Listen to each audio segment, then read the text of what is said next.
Hey guys, Garrett97 again. This time with an unboxing of the limited edition of Sword Art Online Hollow Moment for the PS Vita. And when we have a quick look at the box, the one thing you'll immediately notice is it has this kind of frosty finish, which makes it a bit shiny. It looks kind of nice, but also kind of makes it look a bit dirty. So it's a bit give and take. Also has a bit more of a rough feeling, and I am constantly worried that my hands are going to be somewhat glittery afterwards, but so far it hasn't been rubbing off. But the box is really nice. We have a look at our new character here, which is an orange player, so who knows what that's going to be about. Drama. We have, of course, Kirito-kun here, and we have a lot of other text probably saying that, hey, you can carry over your save stuff via PSN from the old game.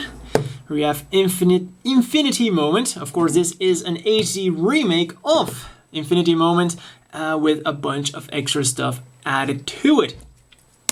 So that means that this is going to be a hell of a lot better. The battle system was a bit kind of boring.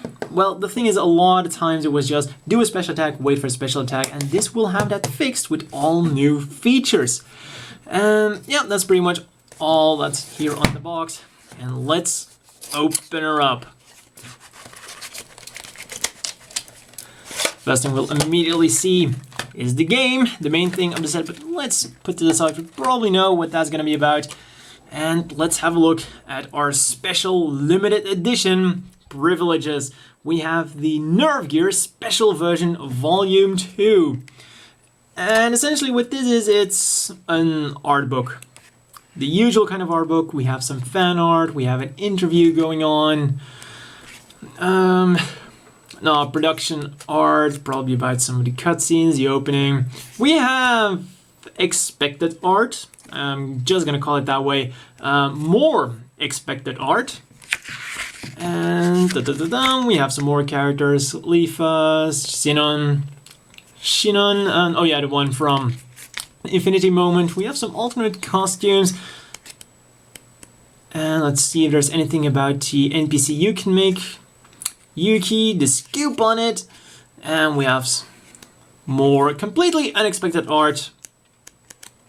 And well, it's an art book, you all know how they are. This is kind of small, but overall it's a nice little thing. And then when we look at this here, very nice sleeve. On the back, nothing really has a nice effect things going on. We have a quick glossary of what's actually in here for the soundtrack and for the special contents disc, which is a Blu-ray. Once again, this also has that frosty finish going on. And when we open it up, we have a Blu-ray DVD and the soundtrack. Pretty standard fare for a special edition. We get the soundtrack. That seems to be kind of a standard thing with limited editions nowadays. You get the OST, and here you get some special contents. And when we have a look back at what's actually on there, seems like, well, pretty unreadable like this. Let's put it back in there very carefully, because it's not like I could actually show what's on there. Just in 1 second I would be flagged to for a lot of wrong way right. Anyways, as I was saying, no way I could show you what's on here, because then my account would probably be taken down in less time than it took to upload this video. So what's on here, we have some CG. Oh yeah, the making of the cutscenes is what I make of this. We're gonna get some HD. So I'm gonna assume that we're also gonna get an HD version of the cutscenes in this game and of the previous game, Infinity Moment. Then some more things about Hollow Fragment, something, maybe a pre-story, maybe a backstory.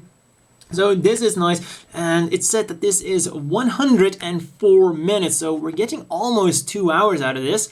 And as for the soundtrack, that was 60 minutes. Actually, let's quickly open this up again, and yeah, approximately 103 minutes and approximately 54 minutes. So that is almost 3 hours, 2.5 hours of extra content. So that's quite nice, depending on what's on here.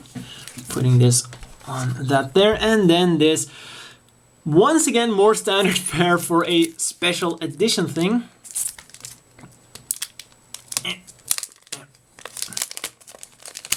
Essentially what these are, they're placemats for writing letters, which is what they should be used for. And whoa, they keep coming. Just how many of these are in there? So let's see, we have 1, 2, 3. Ooh, badass looking. Of course, she's supposed to be an orange player, so I wonder, is she gonna be like an antagonist? Is she gonna be, well, an antagonist who becomes a protagonist later on? Who knows? Interesting character. So 3, 4, cover of the original. 5, Kirito, and Kirito being a badass. 6, Asuna, and Asuna being cool. 7, Philia. Philia being a badass, Philia being mysterious. And I lost count. 1, 2, 3, 4, 5, 6. Well, that's what badass Philia does to you. 6. 7, we have Leafa. Leafa being nice, Leafa being Leafa. 8, 9, 10, 11. And what do you know? Almost all of these focus on the female characters. Totally didn't see that one coming. But overall, it's not too bad. Quick jump cut to get the game case out of the packaging, which is always pretty hard to remove, but looking at the case itself, we have the limited edition cover art, which is very different from the normal release, and I have to admit, I think I kinda like the normal release version better. But hey, we still have the Shitajiki with the normal release art on it. Then when we look at the back, pretty much the same as we have on the box, just a bit smaller, and yeah, they are in bigger detail on here. Also, region 2 for Japan only. Well, if you'll excuse me, let's quickly put that up there. Welcome to Japan, no problem. Also, I have to say for Japan only, well, not quite this place on every version of the PS Vita. And when we open it up, most important thing, of course, the game card. And when we look at here, as usual with the Vita games, we don't get a manual, we just get, well, this time we get a quick start guide, and we have these two thingies. Let's have a quick look at this. Well, it tells you the basic button controls, what to look out for, how to take out your PS Vita game, which is very important to know. Putting to the side, then, there we go.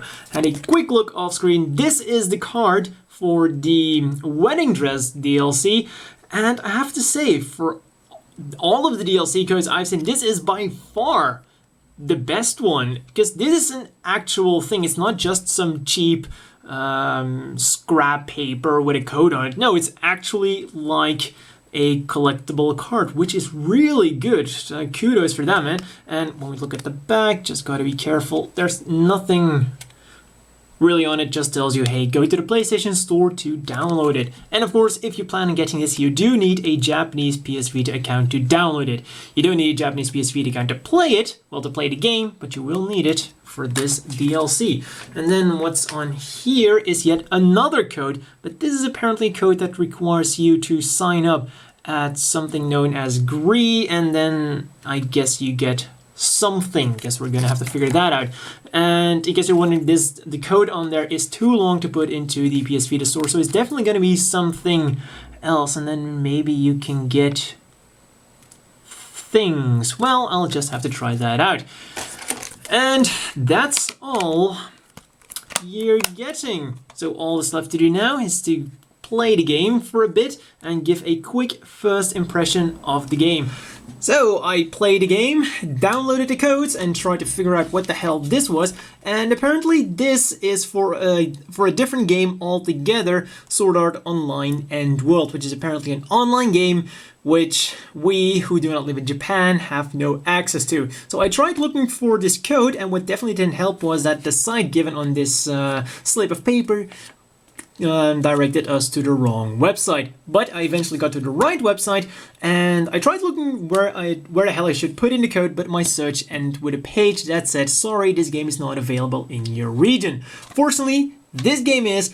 And, well, quick announcement here for all of you who just want to know whether or not you should buy this. Have a quick click at the annotation here, which will redirect you to the point of this video with the conclusion. And if not, here is my first impression of the first 3 hours of gameplay. Well, I was both impressed and a bit disappointed. First of all, the good news is it's definitely a very nice port of this. The graphics look a lot smoother, none of the JPEG artifacts are present. It's definitely a nice HD upgrade and definitely makes use of the Vita. The cutscenes are gorgeous, the game looks very nice, so it's definitely a fantastic improvement over Sword Art Online Infinity Moment. Also, it controls much better. The combat system has definitely been improved. There's only one thing that I think Infinity Moment did better, and that is that the SP recharged quicker in Infinity Moment, but that is of course offset by the burst gauge, which is a fantastic addition. Combat is much more fast-paced, you're constantly mashing buttons, you're not just waiting for your SP bar to reload or for your pathetic extra attack to recharge. Here you're constantly attacking, constantly mashing buttons, you're constantly in the action. That's definitely great. Now for a few minor things. First thing I noticed when I was walking around was when you're walking around in the towns, the game gets kind of laggy and definitely suffers some frame rate issues. The problem is probably because they crammed quite a significant amount of good-looking NPCs in one spot. So you will see a lot of people walking around town, quite a lot of people with good graphics, and the game suffers from that. The good news here is once you get out in the field, I had no problem whatsoever. I cleared the first dungeon without any lag at all, but in town it's gonna be a bit of a problem. The good thing, of course, is this is pretty much clearing dungeons for the most part of the game, so it's only going to be an issue when you're trying to advance a story or when you're trying to get to the weapon store to upgrade your weapons. Another kind of annoying thing was with the story and the way the game was paced the first 2 hours of the gameplay. Literally the first 2 hours are a tutorial level, which was really well thought out. It was a fun tutorial, definitely one of the best tutorials I've seen so far. But after the tutorial, you're not going to be fighting for 2 hours straight. When you're going to listen to all of the dialogues, which is all beautifully voice acted, you get all the actors from the anime, and they do just as good a job as they did in the anime.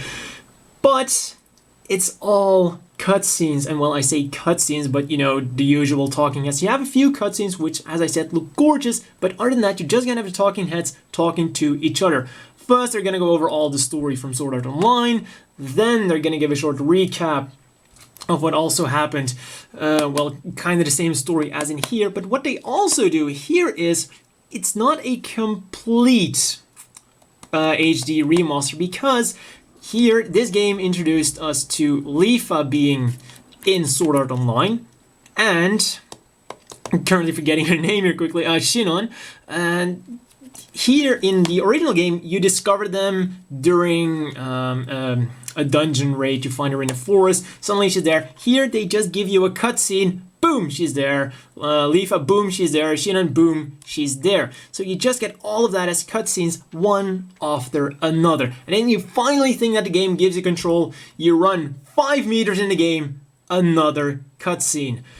Another 15 minutes, then you walk some more, bam, another cutscene. You get to the inn, you get out of the inn, you team up with Asuna, and this was the best thing of all time. When you already know the system in Infinity Moment, you know you're gonna group up with a partner. I picked Asuna, and you go outside. What's the first thing you get? Another cutscene with this character appearing, Straya.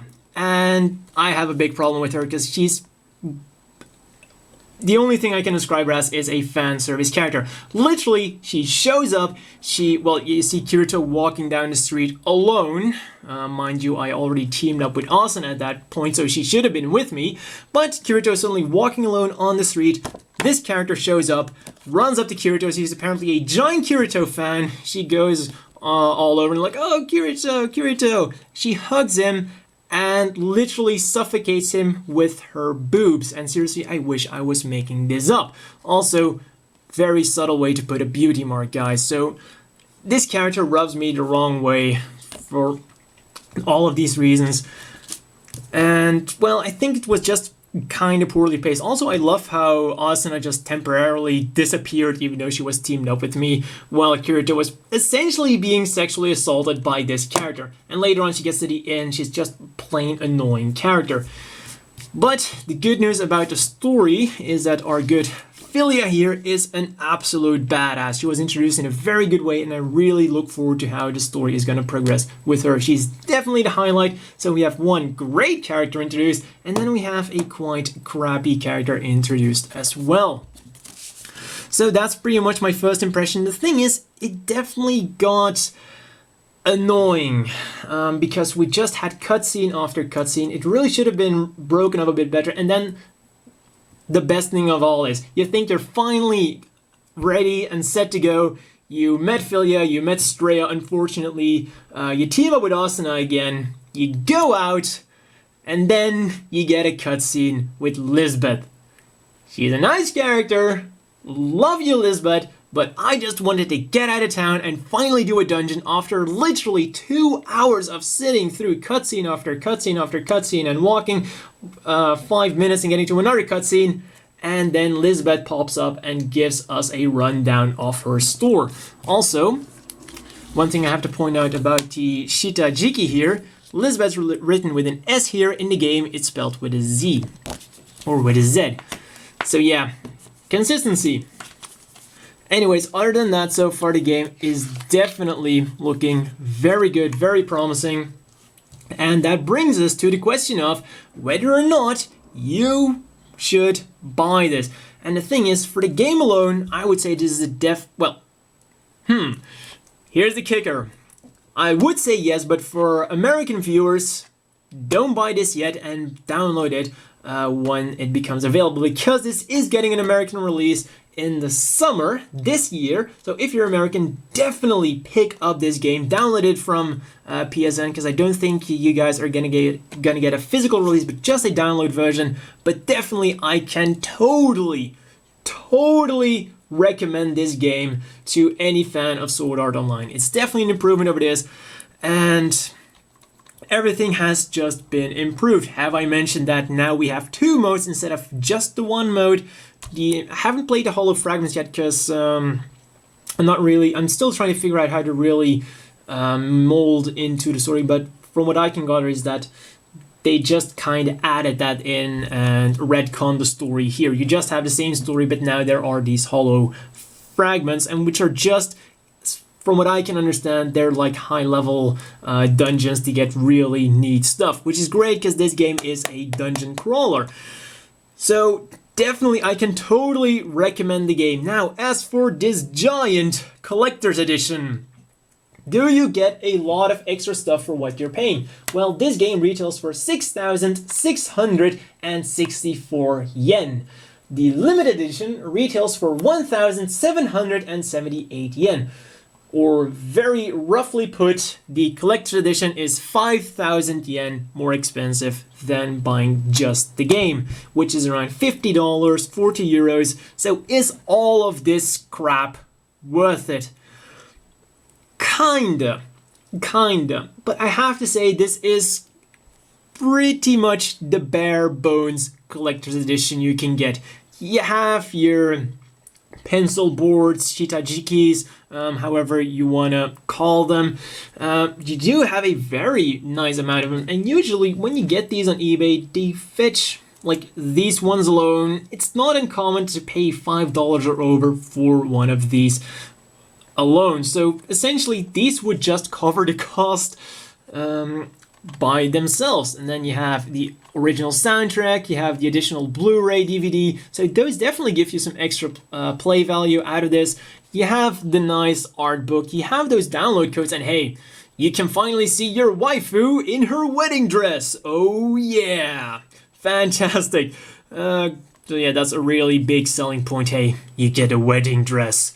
But overall, I think it's definitely a nice collector's edition. It's nothing super special, but I would say it's worth the money. That's definitely something I have to say. It's not ridiculously overpriced. It's worth the money you're paying for what you're getting. So I can recommend it, unless you're American, because you're gonna get the English game.